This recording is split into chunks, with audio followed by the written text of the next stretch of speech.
wabarakatuh. Halo semuanya, perkenalkan, nama saya Queen Stianingrum dengan NIM 218042411024 dari jurusan Pendidikan Ekonomi, Fakultas Ekonomi dan Bisnis Universitas Negeri Yogyakarta. Saat ini sedang melaksanakan praktik kependidikan di SMA Kolombo Sleman dengan DPL Ibu Dr. Diah Respati Suryo Sumunar MSI. Happy watching!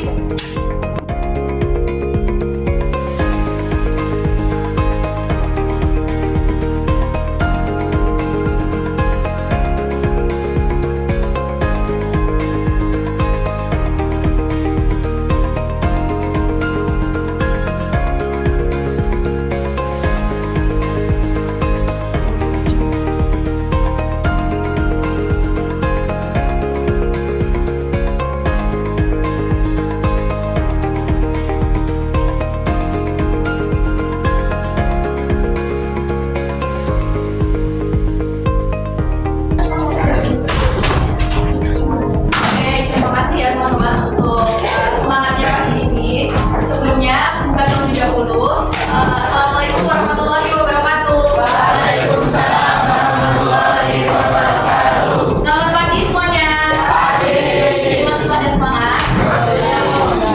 Masih dong, kan masih pagi. Nanti habis ini kan istirahat juga. Terus masih bisa edukasi dan sebagainya.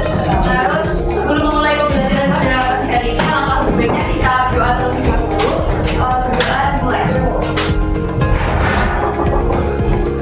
Berdoa cukup. Sebelumnya hari ini yang nggak masuk putra aja. Ya.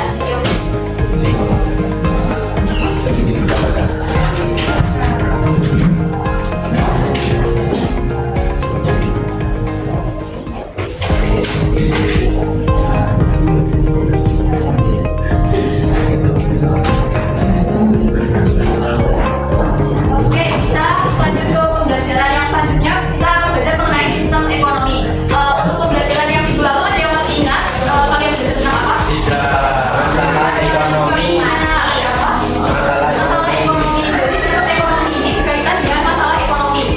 Jadi sistem ekonomi itu merupakan suatu cara ataupun aturan yang memberikan dorongan untuk suatu perekonomian itu dapat berjalan. Nah ini tujuan pembelajaran yang akan dicapai adalah yang pertama kita akan belajar mengenai pengertian dan juga jenis sistem ekonomi, kemudian menganalisis kekuatan dan juga kelemahan sistem ekonomi, kemudian karakteristik perekonomian di Indonesia, kemudian juga menganalisis masalah-masalah dalam perekonomian. Oke, sebelumnya kita akan belajar mengenai sistem ekonomi tradisional, komando, pasar, kemudian ada maaf ya, ini harusnya campuran. Pancasila. Sistem ekonomi ya, yang terakhir Pancasila, yang keempat itu sistem ekonomi campuran. Oke, jadi sistem ekonomi itu sebenarnya apa sih? Bisa dicatat sambil Ibu jelaskan ya. Jadi sistem ekonomi itu merupakan baca apa? Sistem ekonomi apa? Perekonomian. Oke, pasti kalian sering belanja ya, sering jajan juga kalau ke kantin waktu istirahat. Kira-kira itu harganya yang bentuk siapa? Yang jualan. Yang jualan. Terus ada lagi siapa yang bentuk harga itu? Orang. Siapa? Namanya? Produsen.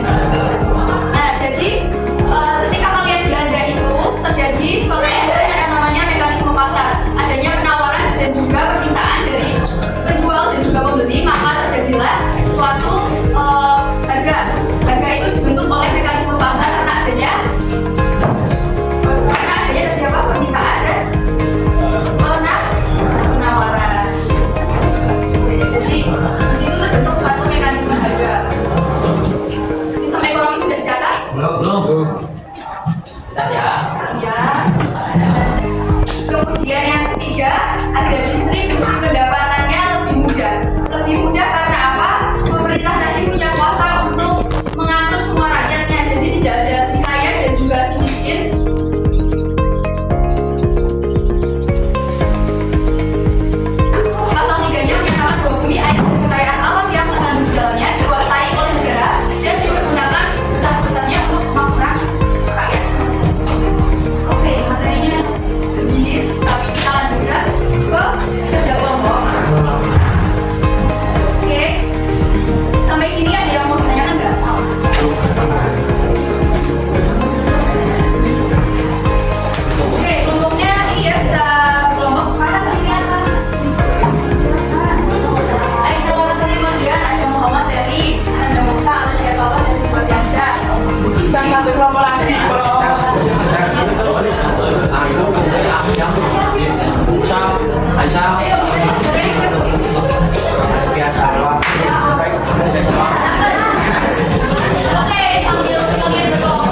juga.